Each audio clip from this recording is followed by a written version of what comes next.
Math can be a major challenge for parents and children. But our guest today, Matt D'Antuono, is here today to unveil an insight that will help you play a more meaningful long game in the education of your children. He's here to show us the beauty of mathematics. Welcome to Homeschooling Saints, the podcast that helps you create the homeschool you love for the people you love. Our host is Lisa Mladinich, a Catholic life coach, TV host, best-selling author, and an instructor at Homeschool Connections. Before we get started, remember to subscribe to this podcast so you never miss an episode. And if you're watching on YouTube, click the bell to join our channel. Hello and welcome. I'm Lisa Mladinich, your host, and Matt D'Antuono is back with us today to talk about the beauty of mathematics. Matt D'Antuono is a physics teacher, a great books discussion moderator for the Angelicum Academy, and an associate of the community of the Friars of the Renewal. He lives on a hobby farm in New Jersey with his wife and 9 children. He holds bachelor's degrees in physics and philosophy and master's degrees in education and philosophy. He writes blogs for the National Catholic Register and is the author of several books, including A Fool's Errand, a brief informal introduction to philosophy for young Catholics. Matt is also a Catholic speaker and a member of the Catholic Speakers Organization. You can find him at catholicspeakers.com. I've also got links to his Facebook, YouTube, and his books. Matt, so good to see you again. Thank you for coming back. Thanks for having me back. Yeah, glad to talk about this. It's really fun. I know. I think it's a fantastic topic. And I love that it's a little kind of out of the ordinary, the way we think about math, because math can be such a struggle for us. It is for a lot of people. So just start us off with why it's important to be thinking about beauty in our study of mathematics. Yeah. And it's really strange. Like, why beauty in math? Like, what in the world? What does that mean? For some reason in America, it's socially acceptable for people to say, I hate math. Like, I hear it all the time from the students. And to be perfectly honest, I hear it from my kids. You know, they don't say it to me, but I hear them say it sometimes. Oh boy. You know, what in the world can we mean by beauty in math? Like I tell my students, even in physics, first day of class, I tell them, why study physics? And I say, this is going to sound really strange right now. It's going to sound really strange, but beauty. I think beauty is important for learning physics, and they have no clue what I'm talking about at that time. But I try to point it out to them during the year so that by the end, hopefully they've got some kind of idea. And it can be a struggle, like you said, learning math, both for the parents and for the kids. Math can be a real challenge, but this is something that has sustained me in my own education for math. At kind of starting at a certain point, and then the motivation for teaching it. Yeah. Yeah. And we know a lot of Catholics are familiar with the expression, and you and I have talked about this before, the good, the true, and the beautiful, and all of those things, originating in God. And so that any awareness of beauty obviously puts us into greater intimacy with God and our appreciation of his presence and everything that he makes. But what do we mean by beauty in the context of mathematics? Yeah, that's a great question. And I think one of the important distinctions to make is the difference between taste and beauty. Probably the one thing everybody knows about beauty, they know, right, in quotation marks, is that beauty is in the eye of the beholder, which makes absolutely no sense then for there to be a definition of beauty. Like, beauty would be maybe just what pleases us, let alone there being the possibility of math being beautiful. If beauty is in the eye of the beholder, well, the people beholding math are not, they're not seeing it, right? There's a show on television called The Young People's Concerts with Leonard Bernstein. And, and I've seen some of the episodes. In one episode, What is a Melody? He plays a particular piece of music, and he says, and then he turns around and he says to the audience, whether you like that or not, that was beautiful. And he distinguishes between taste and beauty. Taste is what we're used to, right? It's so when people go to a concert, like some pop artist, they have a taste for that because they've developed that taste and they like that. It's a subjective thing.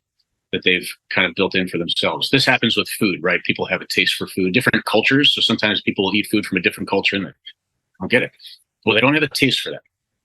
So that's what taste is. But beauty, in the philosophical sense, there are some kind of objective standards for beauty. And so, I mean, one just quick quote from Joseph Pieper, the Catholic philosopher. He said, beauty must here be understood in its original meaning, right? So there is, when you look at philosophy, really in ancient medieval philosophy, it wasn't even questioned. Beauty was an objective thing. So this original meaning, the glow of the true and the good irradiating from every ordered state of being and not in the patent significance of immediate sensual appeal. So quite a difference from the way that I think we normally think about beauty. Yeah, it's interesting because the church talks about ordered versus disordered, right? And that's very important. There's this sense of when things are in harmony as God has designed them to be versus out of whack. And so we find that beauty in that order. And obviously mathematics is highly ordered. Highly ordered, yeah. And that's really essential in the definition of beauty. Beauty in Thomistic philosophy and pulling from the Aristotelian tradition, there are three essential elements to beauty. One of them is simplicity, and not simplicity meaning like wholeness, right? That something is one. You could say oneness, the oneness of something that it is together, and then harmony. So the relation of the parts to one another, and then clarity. So the sort of the insight, the understanding, the understandability of the thing.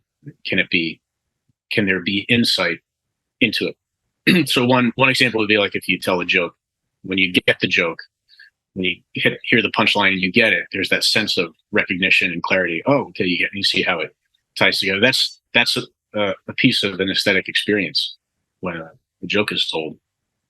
And so we talk about order. Order is absolutely essential there. If something is not ordered, then it's not one, right? It lacks simplicity. There are extraneous parts. It's out of balance with itself. And since there are natural things, since things have essences and they are what they are, there's a particular nature, there's a particular order that they're supposed to have. And that's when something has that order, then it's beautiful. Yeah. And I've mentioned this probably a few times over the course of our 5 years with this show, but I once interviewed Dr. Stacy Trasancos, who was a chemistry researcher in a PhD program trying to recreate photosynthesis in a lab. And they could not do it. And they discovered other things, and she did, in fact, earn her PhD, but she was an atheist, a former Southern Baptist, an ardent atheist. And in frustration one day, trying to crack the code of the design of plants doing photosynthesis and trying to recreate it, she walked away from her work in frustration and looked out a window and saw a tree and started looking at it and thinking, what an amazing machine.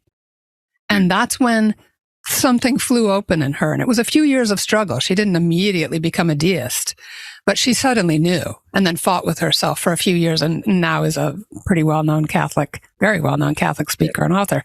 But it's just that sense of the order and design that attracted her heart.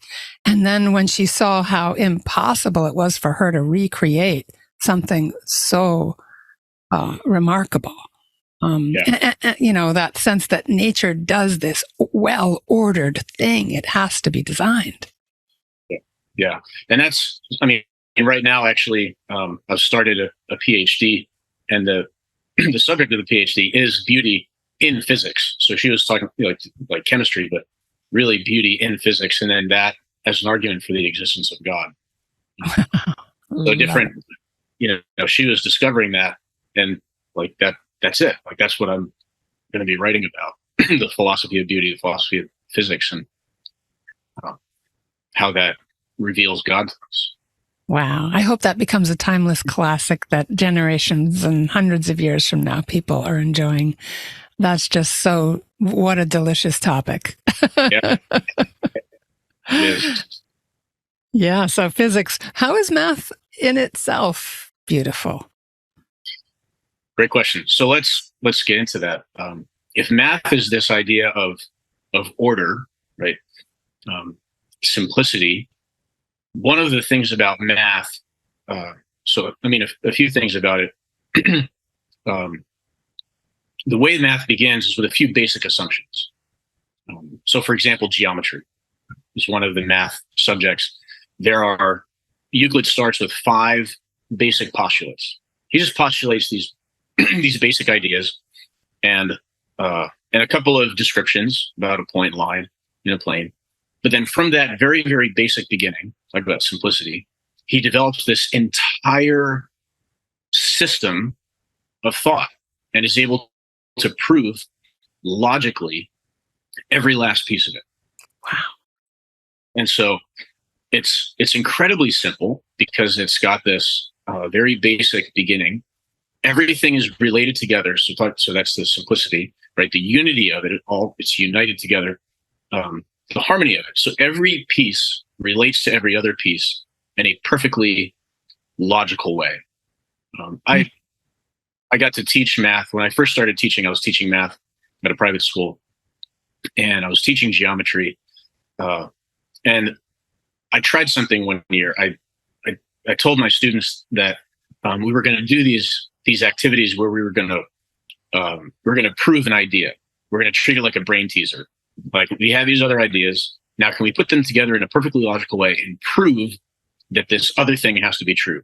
But I didn't call them proofs. I didn't say we're going to do a proof now. I was really careful about that because I had a sense that maybe the language was throwing people off, throwing kids off.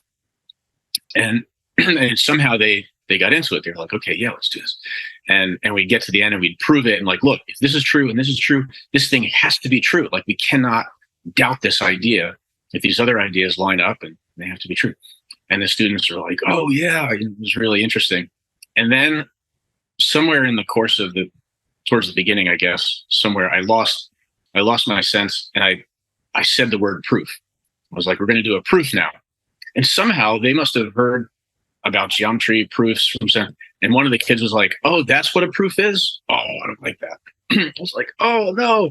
We've been the beauty and the way that everything just fits perfectly together.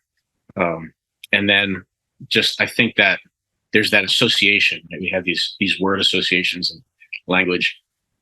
Somehow there's this sense in high school students that proofs are terrible. Mm-hmm. Well, I mean, for me, when I took geometry in high school, this was one of my own experiences of beauty. And I didn't know this at the time.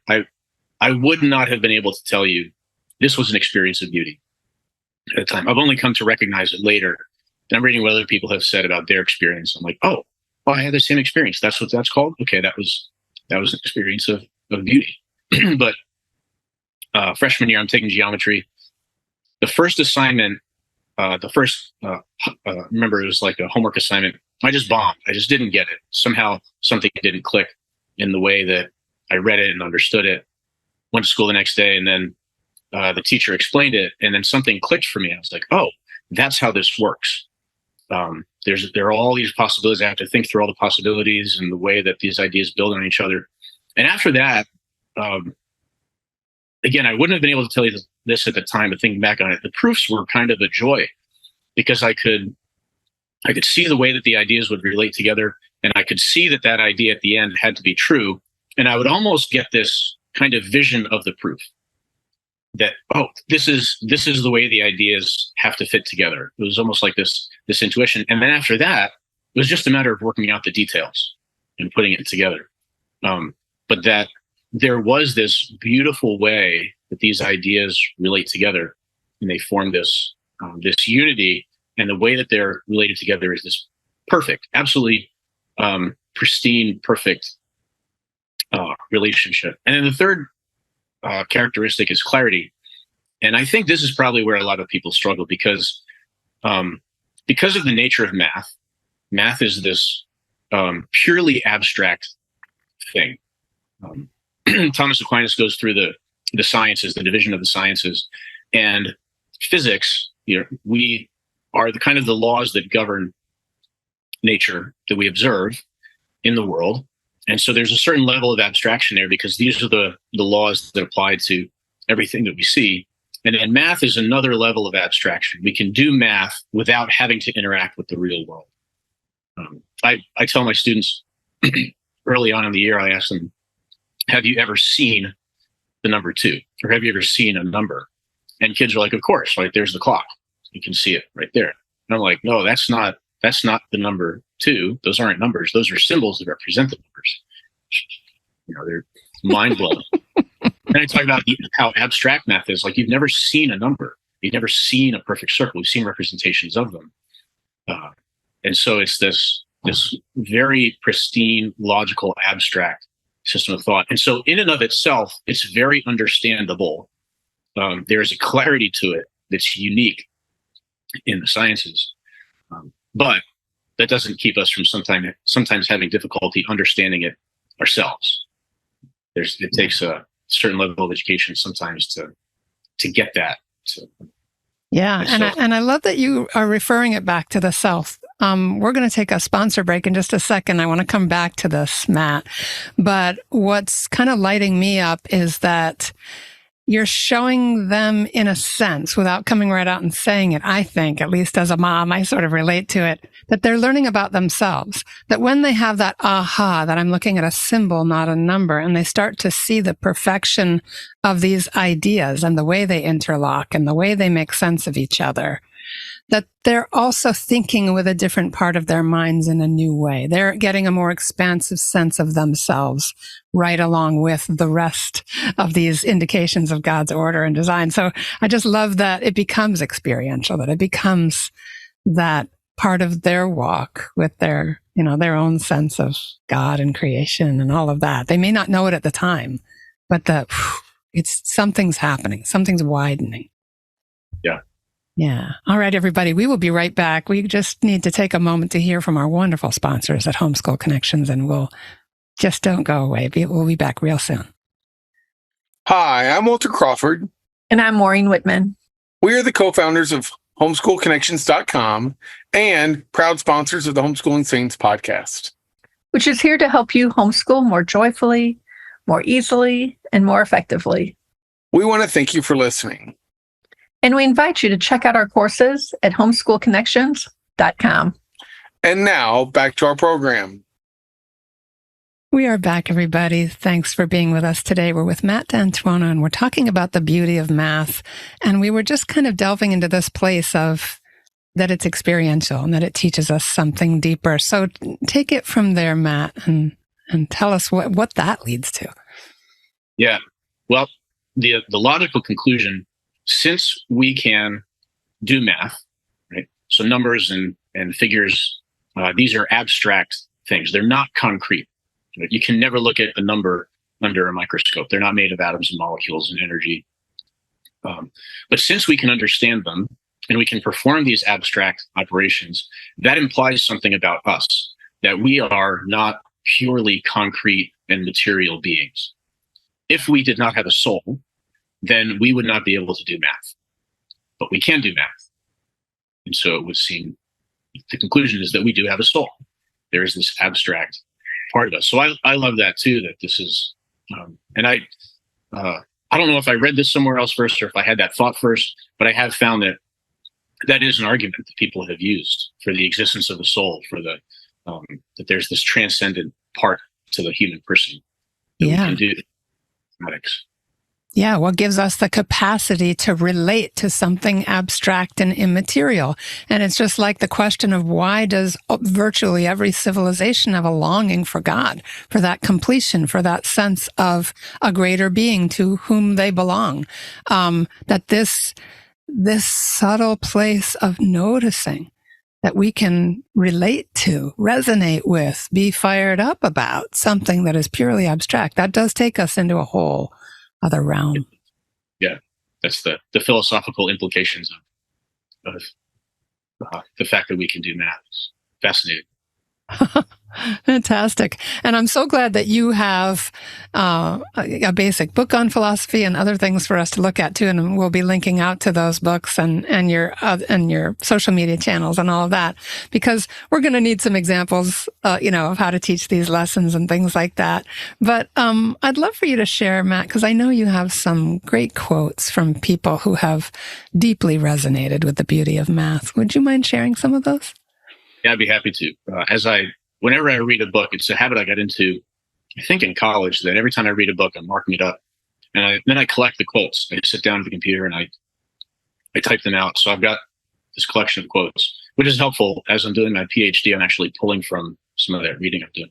But anyway, so here's a quote from a mathematician named Ian Stewart. He says, elegance and simplicity are the touchstones of mathematics, and novel concepts, however strange they appear at first, tend to win out in the long run if they help to keep the subject elegant and simple. So he's saying that beauty is really an important ingredient when it comes to mathematics. Yeah, and I feel like, correct me if I'm wrong, Matt, but I thought I heard him also say in the subtext that it surprises us, that there's an element of surprise in mathematics.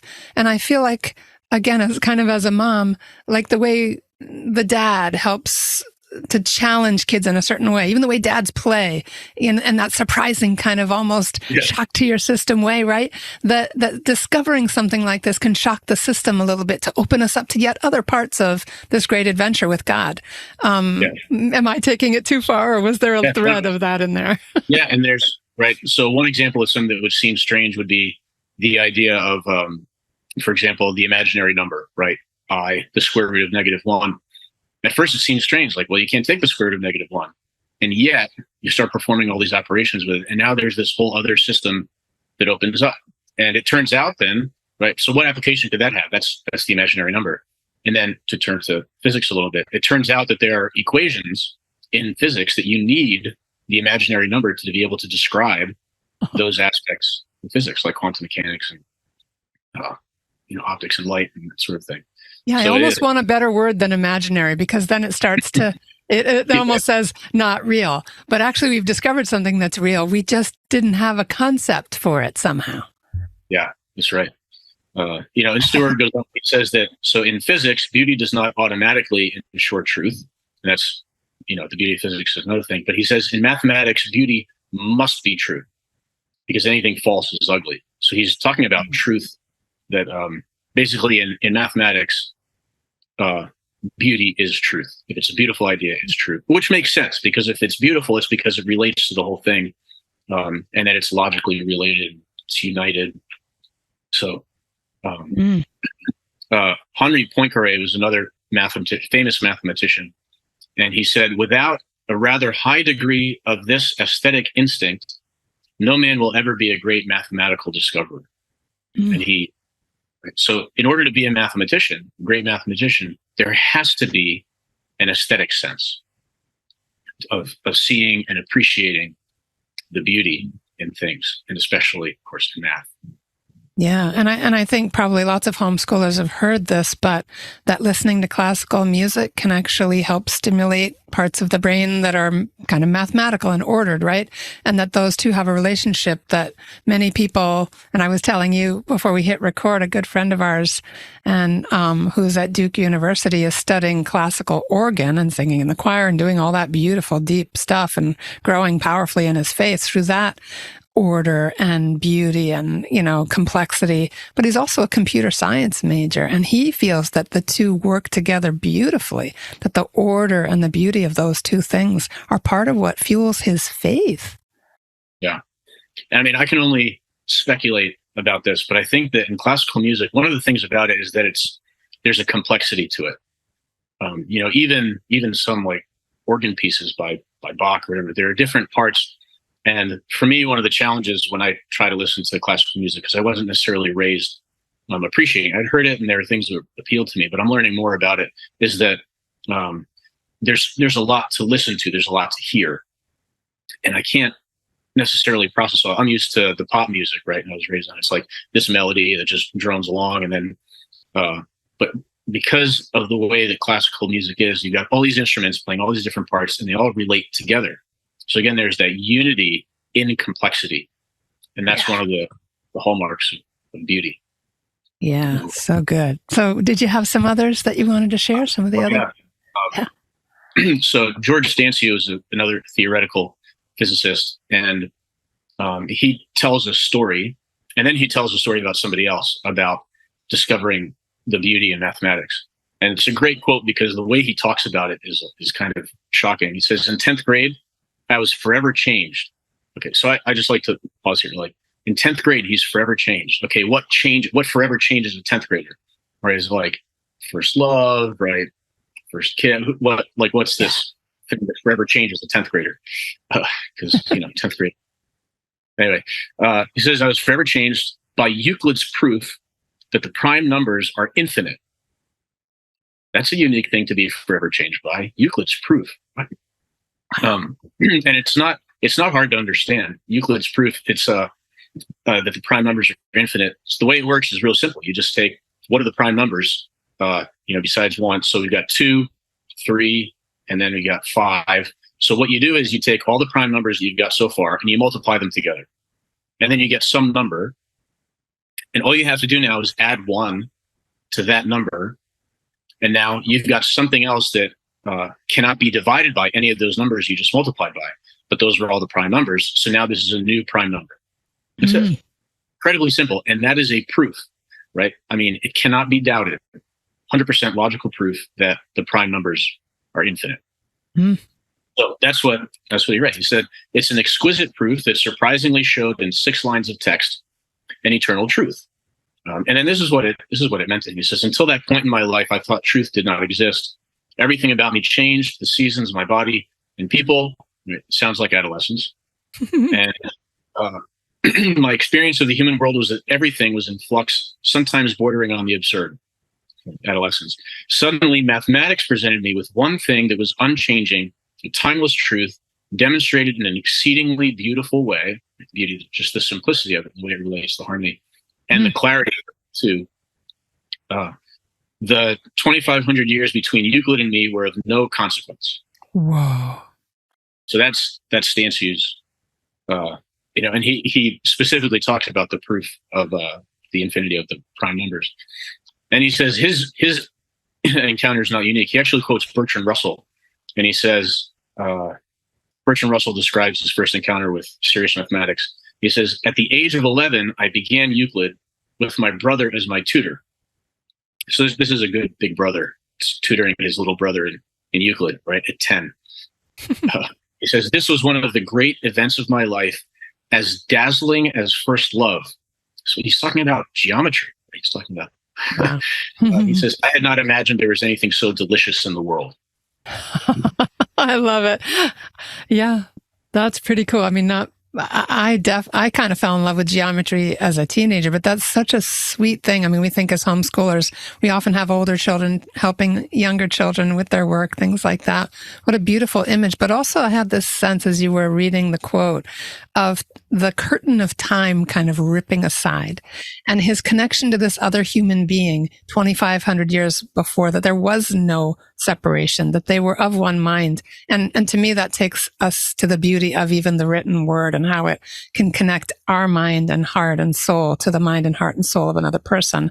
So you writing your books, Euclid writing down what was coming to him, and then 2,500 years ago, touching the heart of this young person. Praise God. Yeah. And it's, he talks about this as an eternal truth. These math is, because it's not just based in time. Fascinating. Wow. All right. So this aesthetic sense, wow, it's a little bit elusive, but when it lands, right, it can be life-changing. So any tips for us as parents? How can we start to play this long game, this sense of moving into something that's ordered and of God, and to pass that along to our kids? What do you recommend? I think the first step, of course, is just to be aware of it and to build the awareness in ourselves, and then to look for it. For example, if you're looking at a great painting, sometimes you may need somebody just to point it out to us and say, hey, look at this this detail of the painting, right? And I love it when people do that, because it's like, oh, wow. And then all of a sudden the meaning in the painting opens up.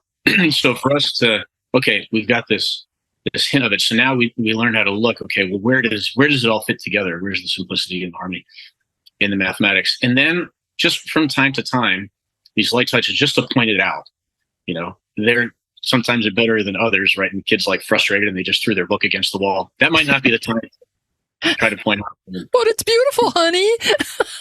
But when something comes together for them, oh, look at it. Like, this is what we mean by the beauty of it. And that there's this problem that's complex and it's all over the place. And then it just synthesizes down into this one simple solution. Oh, look, see, that's the beauty of it right there. Just to touch on it as you see it from time to time, and to point it out when we find it. And it doesn't mean that they're all going to be mathematical beauty converts, right? We're doing the best we can. But how many times have you noticed that a little memory from childhood or a little insight has stuck with you? Like that it may not have made sense until the right time. God was moving the pieces around. And at some point that insight slides into place. Like, it's never all one thing. God, when we enter into our children's process of discovering mathematics, we're entering into the work that God is already doing in their lives. We have this incredible privilege of being a part of what God is doing, right? So I think that's my sense as a mom of the long game, that God will not waste anything. Absolutely. Agreed. Yeah. So what final thoughts would you like to leave us with today, Matt, as we're starting to wrap up this incredibly rich conversation? I think the point that you made about, things, planting seeds and then them growing, and the motivation for us. Why do we teach math? Why is it important? Kids at home and at school, they'll say all the time, like, why do I need to know this? I'm never going to use this. And oftentimes I'll say, you're right. You're not going to use this. You're not going to, 10 years from now, all of a sudden pull out your physics equations or pull out this algebra that we're working on. But instead, well, one, exercising the mind, developing the mind. But also, if the goal of education is to learn to love the things we ought to love, we ought to learn to love truth and goodness and beauty. Mathematics is a particular and unique experience of beauty that we can have. And so that's how I connect it back and find the motivation for getting through what can be those frustrating moments with math. That this is really, hopefully in the end, a training in beauty, in this particular aspect of beauty. I love it. I love the way it has tentacles out into everything else that we do, that sense of order and beauty and just God being the source of all of it. Matt, thank you. I love the sense of wonder that's in this topic, and thank you for making it so clear, for helping us to drop anchor in it. I know that we'll need to ponder this. We may need to listen to this conversation more than once, maybe take some notes. But also, folks, we've got Matt's Facebook page, which is at Fool on an Errand. We've also got his YouTube channel, DonecRequiescat. Am I in the ballpark, Matt? And three books so far, and his listing at CatholicSpeakers.com. So you can find lots more of the great Matt D'Antuono. And thanks, everyone, for being with us. Matt, thanks again for taking the time. Thanks for having me. It's fun. It's been a joy. All right, everybody, thanks for being with us. We really appreciate you. We're praying for you. Please pray for us, too, and have a beautiful day in the Lord. And that's our show for today. Our program is sponsored by HomeschoolConnections.com. Be sure to subscribe to Homeschooling Saints and leave us an honest review. God bless you, and thank you for joining us.